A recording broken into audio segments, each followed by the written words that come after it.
بسم اللہ الرحمن الرحیم۔ شروع کرتا ہوں اللہ کے نام سے جو نہایت مہربان، بار بار رحم کرنے والا ہے۔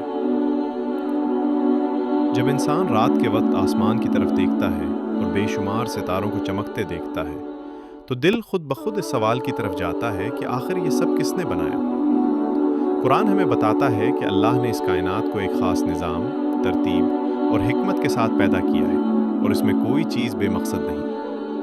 اللہ نے آسمانوں کو بغیر ستونوں کے بلند کیا، زمین کو بچھایا، پہاڑوں کو میخوں کی طرح رکھا اور ہر چیز کو ایک مقررہ حد اور وقت دیا۔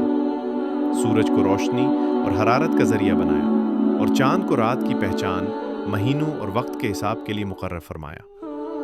یہ سب کچھ اس بات کی دلیل ہے کہ یہ کائنات کسی اتفاق کا نتیجہ نہیں بلکہ ایک مکمل منصوبے کے تحت بنائی گئی ہے۔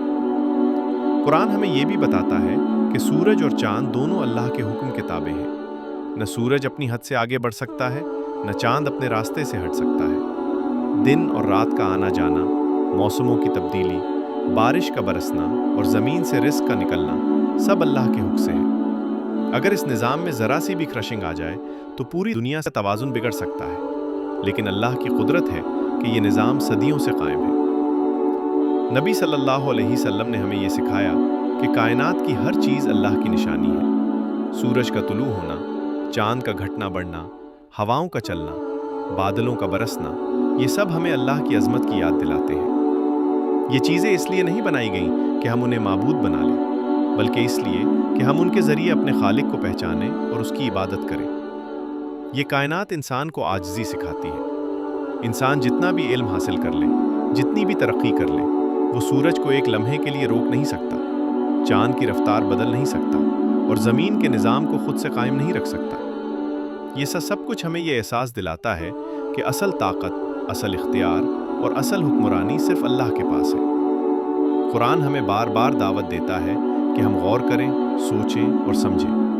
آسمان و زمین کی تخلیق میں عقل رکھنے والوں کے لیے واضح نشانیاں ہیں۔ جو شخص کھلے دل اور سچی نیت سے اس کائنات کو دیکھتا ہے وہ اس نتیجے پر پہنچتا ہے کہ یہ سب کچھ ایک ہی رب کی قدرت کا مظہر ہے اور وہ رب عبادت کے لائق ہے۔ جب انسان اس کائنات پر غور کرتا ہے تو اسے یہ احساس ہوتا ہے کہ یہ دنیا صرف دیکھنے کے لیے نہیں بنائی گئی بلکہ سمجھنے اور سبق لینے کے لیے بنائی گئی ہے۔ آسمان کی وسعت، زمین کی مضبوطی، سورج کی روشنی اور چاند کی خاموشی انسان کو یہ پیغام دیتی ہے کہ اللہ نے ہر چیز کو ایک مقصد کے ساتھ پیدا کیا ہے۔